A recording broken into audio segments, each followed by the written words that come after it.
Okay, guys, I have no voice as I'm voiceless. Whether or not to watch ninja nerd lectures or French radio. So I'm listening to both. And what I notice with my ADHD type brain is I'm jumping. My brain will hear a phrase of French and then I'll go back to antuitary, pituitary. So I got a negative on my COVID, woohoo. And I've been studying Mercy Corps' destruction of documents. Oh my God. So I think what's interesting is stuff gets tucked into these academic research papers it's on Mercy Corps' own website. It's not like that secret, but it's not highlighted. So I just put it on Twitter. And why is Mercy Corps important? Well, how does a nonprofit brand, the world of nonprofit and international development, huge amounts of money from USAID. What is USAID? It's like the premier international aid and development humanitarian assistance for the USA.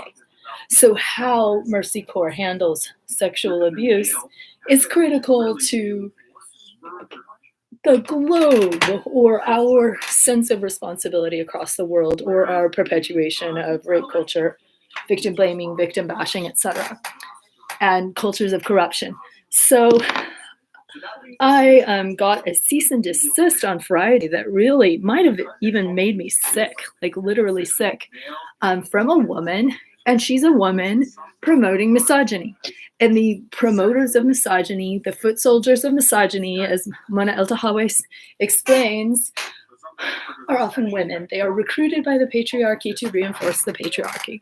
So years after Meals on Wheels director assaulted me, he's still got nasty letters coming at me from lawyers. And I ran it by one of my California lawyer friends, and he was like, oh my God, don't do anything, don't say anything. You need a lawyer. You've already won. Get out of the ring. She's trying to extort your silence and gag your free speech and blah, blah, blah, blah, blah. But what was especially stupid about the lawyer's letter is she even emailed the people that brought down Mercy Corps, like the reporters from the Oregonian. And I'm honey, do your research before you email these reporters.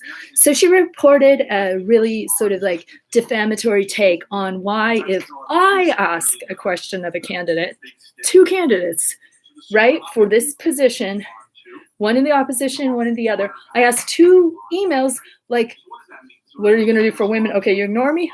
2 weeks later, follow-up email. That does not constitute harassment. So then she sends sweet, handsome, tattooed muscle man cop to call me to see if I got my cease and desist. And he doesn't really sound too enthused with being like the ninja henchman of the rape culture of the Park District. And he's like, the nicest thing he said to me, I was like, oh, I'm so sorry. I didn't know, sometimes my communication style doesn't go over with everybody. And he's like, we know you, Mary. We understand how you communicate. And I was explaining to him that it's basically snitch culture. You were not allowed to snitch on the sexual assault. We will threaten you if you snitch on the sexual assault. And for one thing, is Eileen Eakins, this nice lady who sent me this threatening letter and sent it to the reporters that brought down Mercy Corps' CEO, Kenny Geyer, whose wife groomed Patrick Stipfel for the Oregon State Legislature, who I just happened to have a bunch of dirt on the Kenny Geyers via Stipfel. Oh my gosh. And what I'm trusting is that the Oregonian reporters, Beth Nakamura, Noel Crombie, oh my God, what a hero. Kale Williams, are like, okay, heavy-handed, intimidating a victim letter, roping in two Mercy Corps employees to a little sleazy Park District's sexual assault cover-up. Okay, my main beef was you put this nice lady running for a position and you cite her Mercy Corps background without context. Well, some of the Mercy Corps employees supported the victim of the founder, who was an incestuous child rapist, sodomizer, who sexually abused her friends when they came over to sleep over,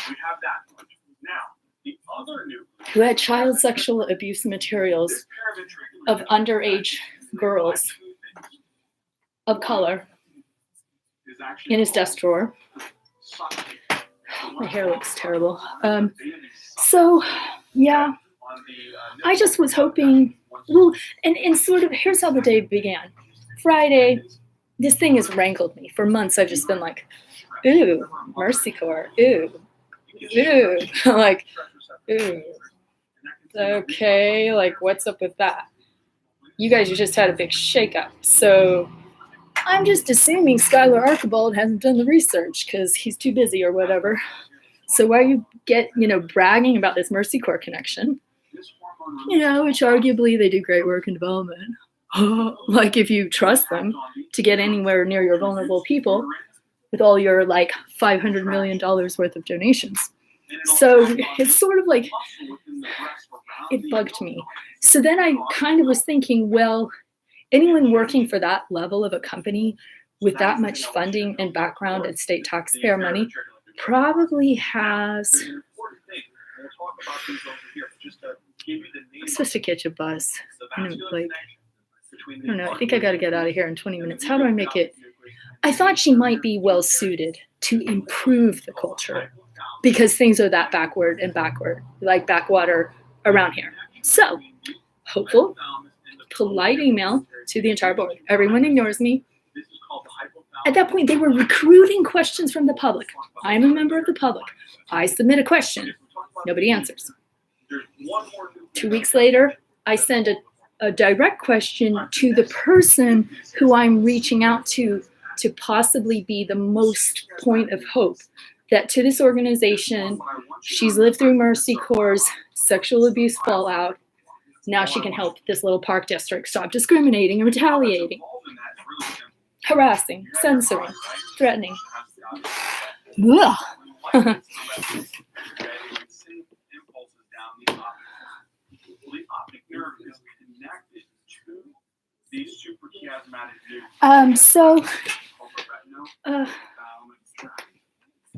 I get the threatening letter, then I get a call from the cop confirming that I received the threatening letter, and I immediately send it to reporters because I feel super unsafe.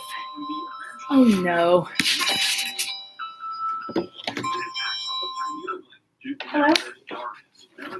Hello? Who's calling? Oh, thanks for calling. Hold on, let me just stop something. I've got too much going on here. Thanks for calling back. Oh man.